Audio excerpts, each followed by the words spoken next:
जय हिंद साथियों, जय श्री राम, जय बजरंगबली, हर हर महादेव। मित्रों, आज श्री रामचरितमानस अक्षरशः कथा ज्ञान यज्ञ के अगले दिवस में पृष्ठ संख्या 480, दोहा संख्या 290 से आगे बढ़ रहे हैं।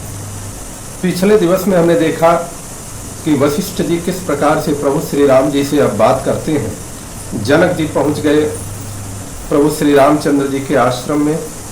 वशिष्ठ जी, सुनैना जी, कौशल्या जी, सबका विभिन्न प्रकार से एक दूसरे से वार्तालाप होता है। आइए गोस्वामी जी आगे क्या लिखते हैं।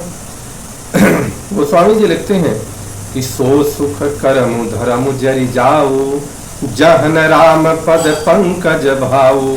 जहाँ श्री राम के चरण कमलों में प्रेम नहीं है, वह सुख, कर्म और धर्म जल जाए। जोग कुजोग ज्ञानु अज्ञानु, जह नहीं राम प्रेम परधानु। जिसमें श्री राम प्रेम की प्रधानता नहीं है, वह योग कुयोग है और वह ज्ञान अज्ञान है। तुम बिनु दुखी सुखी तुम तेहि, तुम जानहु जिय जो जेहि केहि।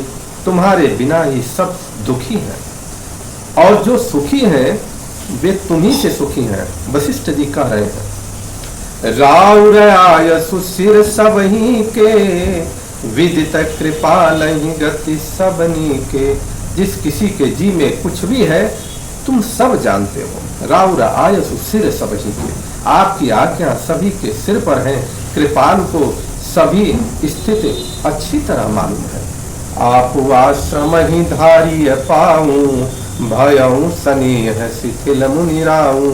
करि प्रणाम तब राम सिधाए, ऋषि धरि धीर जनक पहियाए।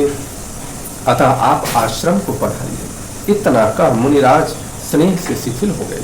तब श्री राम जी प्रणाम करके चले गए और ऋषि वशिष्ठ जी धीरज धरकर जनक जी के पास चले गए। राम बचन गुर नृपहि सुनाए, शील स्नेह सुभाय सुहाए। गुरु जी ने श्री राम जी के शील और स्नेह से युक्त स्वभाव से ही सुंदर वचन राजा जनक जी को सुनाए। महाराज अब कीजिए सोई, सब कर धर्म सहित हित होई। हे महाराज, अब वही कीजिए जिसमें सबका धर्म सहित हित हो। ज्ञान निधान सुजान सुचि, धर्म धीर नरपाल। तुम बिनु असमंजस समना, को समरथ यही काल। हे राजन, तुम ज्ञान के भंडार, सुजान, पवित्र और धर्म में धीर हो। इस समय तुम्हारे बिना इस दुविधा को दूर करने में और कौन समर्थ है। सुनि मुनि बचन जनक अनुरागे, लखी गति ज्ञान विरागो विरागे।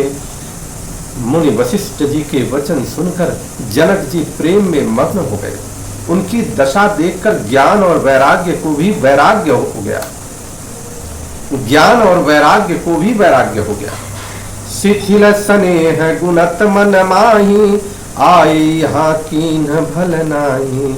वे प्रेम से शिथिल हो गए और मन में विचार करने लगे कि हम यहाँ आए, यह अच्छा नहीं किया। अब जनक जी विचार करने लगे कि हम यहाँ पर आ गए, यह हमने अच्छा नहीं किया। क्यों? कि राम ही राय कहूँ वन जाना, कीन है आपु प्रिय प्रेम पवाना।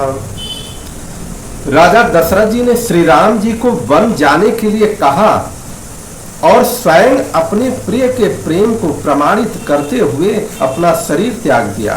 कीन है आप प्रिय प्रेम पवाना। हम अब बनते बनहि पठाई, प्रमुदित फिर विवेक बढ़ाई। परंतु हम अब इन्हें वन से और गहन वन की तरफ भेज देंगे और अपने विवेक की बड़ाई में आनंदित होते हुए हम लोग लौट जाएंगे। अर्थात एक राजा चक्रवर्ती दशरथ थे जिन्होंने श्री राम के प्रेम में अपने शरीर को त्याग दिया और हम जो हैं इनको ये वन से और गहन वन में भेज करके फिर लौट जाएंगे। दशरथ जी के बारे में चर्चा करते हुए जनक जी भाव विह्वल हो गए। हमें जरा भी मोह नहीं है, हम श्री राम जी को वन में छोड़कर चले जाएं। तापस मुनि महि सुर सुनि देखी, भय प्रेम बस विकल विशेषी।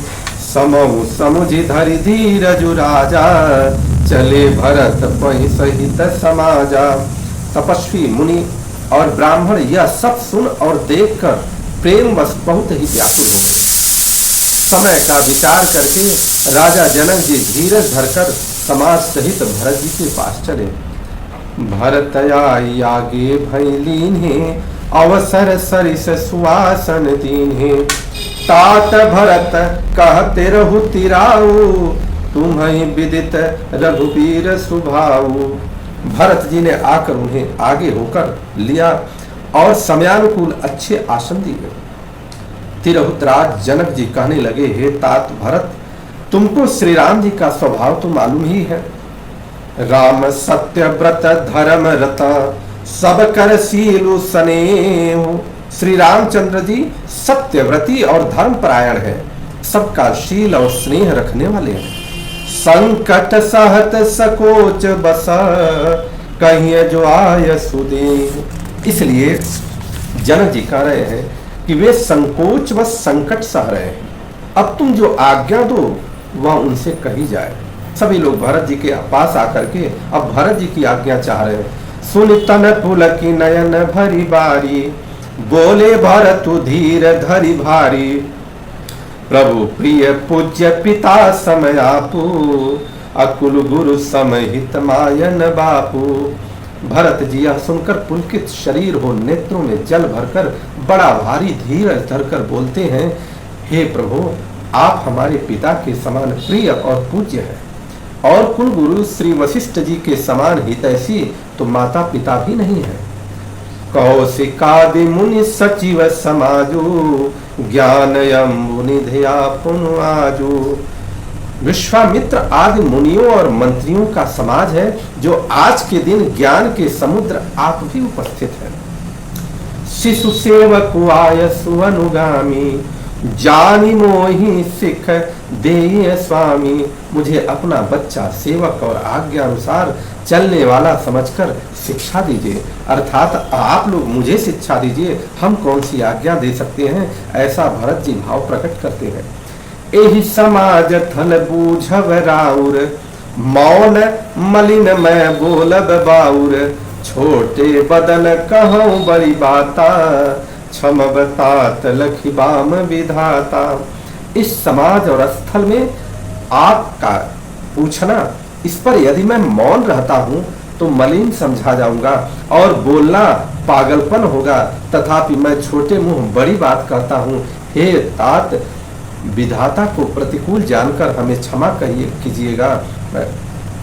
आगम निगम प्रसिद्ध पुराना, सेवा धर्म कठिन जगु जाना। स्वामी धर्म स्वार्थ ही विरोधु, बैरु अंध प्रेम ही न प्रबोधु।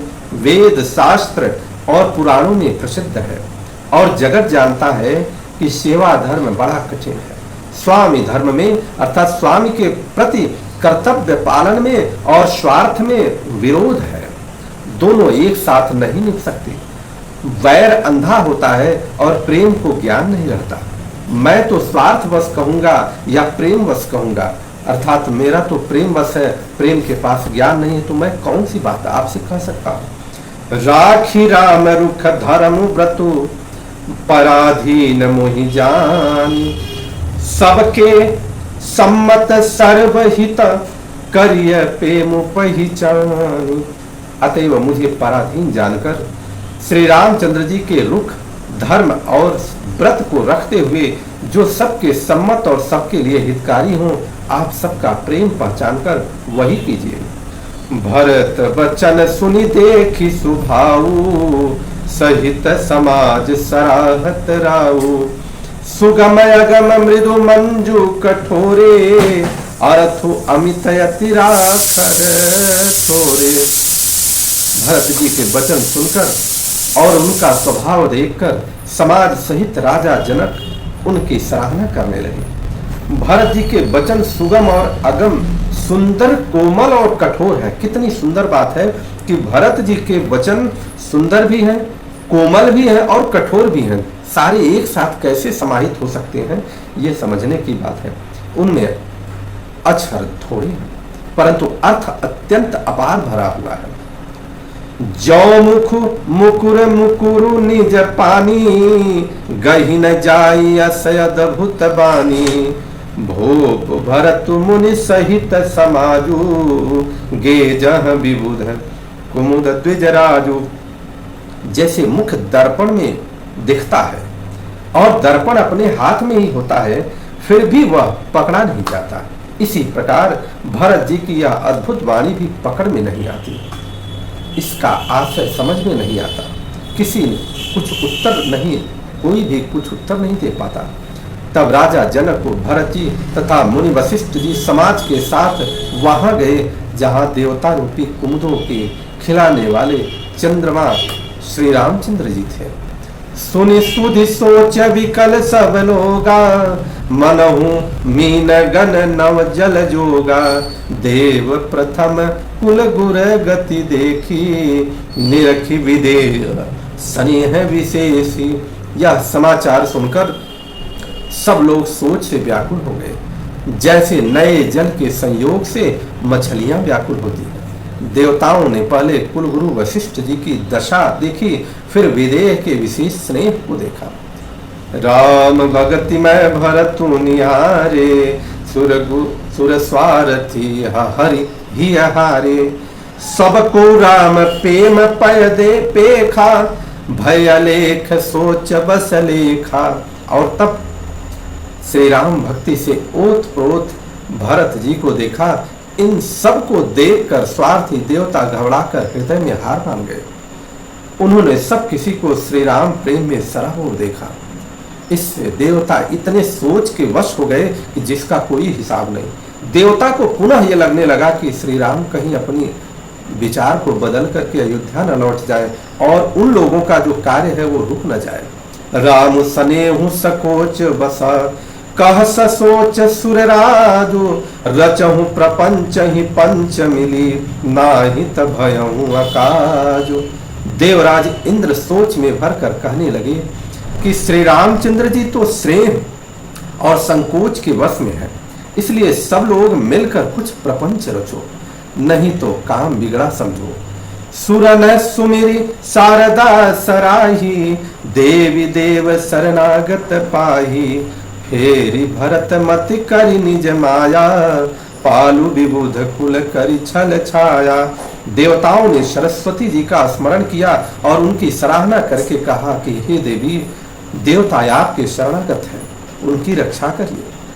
अपनी माया रचकर भरत की बुद्धि को फेर दीजिए और छल की छाया कर देवताओं के कुल का पालन कीजिए। सरस्वती माता जी क्या कहती हैं कि विबुध विनय सुनी देवी सयानी, बोली सुर स्वार्थ जड़ जानी। कह रही है माता जी कि देवताओं की विनती सुनकर और देवताओं के स्वार्थ वश होने से मूर्ख जानकर बुद्धिमती सरस्वती जी बोली, क्या कहती है? मोसन कहूं भरत मति फेरू, लोचन सहसन सूझ समेर सुमेरु। मुझे कह रहे हो कि भरत की मति पलट दो, हजार नेत्रों से भी तुमको सुमेर नहीं सूझ रहा। विधि हरि हर माया बड़ी भारी, सोन भरत मति सकई निहारी। ब्रह्मा विष्णु और महेश की माया बड़ी प्रबल है, किंतु वह भी भरत की बुद्धि की ओर ताक नहीं सकती, देख नहीं सकती। सो मति मोहि कहत करु भोरी, चंदिन कर की चंड कर चोरी। उस बुद्धि को तुम मुझसे कह रहे हो कि भोली कर दो, अर्थात बुलावे में डाल दो। अरे चांदनी कहीं प्रचंड किरण वाले सूर्य को चुरा सकती है क्या? भरत स्नेह सिय राम निवासु, भरत हृदय सिय राम निवासु। जह की तिमिर जह तरनी प्रकाशु, अस कहीं सारद गई विधि लोका। विबुध विकल निसिमानहु कोका। भरत जी के हृदय में श्री सीताराम जी का निवास है। जहां सूर्य का प्रकाश है वहां कहीं अंधेरा रह सकता है? ऐसा कहकर सरस्वती जी ब्रह्मलोक को चली गई। देवता ऐसे व्याकुल हुए जैसे रात्रि में चकवा व्याकुल हो जाता है, इस प्रकार से देवता व्याकुल हो गए। सुर स्वार्थी मलिन मना, कीन्ह कुमंत्र कुठाटु। रचि प्रपंच माया प्रबल, भय भ्रम अरति उचाटु। मलिन मन वाले स्वार्थी देवताओं ने बुरी सलाह करके बुरा ठाट अर्थात षड्यंत्र रचा। प्रबल माया जाल रचकर भय भ्रम अप्रीति और उच्चाटन फैला दिया। इस प्रकार से इंद्र ने अपनी माया अपने साथियों के साथ, अपने साथी देवताओं के साथ रच करके इस प्रकार का माया फैलाने का प्रयास किया। परंतु आगे क्या हुआ, आगे हम लोग अगले दिवस में सुनेंगे, पढ़ेंगे। इस प्रकार से भरत जी, वशिष्ठ जी, जनक जी, प्रभु श्री रामचंद्र जी और पूरे समाज किस प्रकार से एक दूसरे से संकोच बस, सरल हृदय भाव, कोई किसी को कुछ कह नहीं पा रहा है, इस प्रकार का भाव लेते हुए अपने अपने धर्म का पालन करते हुए, धर्म परायण होते हुए सारे लोग वार्ता कर रहे हैं। आगे अगले दिन बोलिए भरत भैया की जय, शत्रुघ्न जी की जय, गुरु वशिष्ठ की जय, विदेहराज जनक जी की जय, माता जानकी की जय, प्रभु श्री रामचंद्र की जय, भैया लखन जी की जय, हनुमान जी महाराज की जय, माता पार्वती की जय, भगवान भोलेनाथ की जय। हर हर महा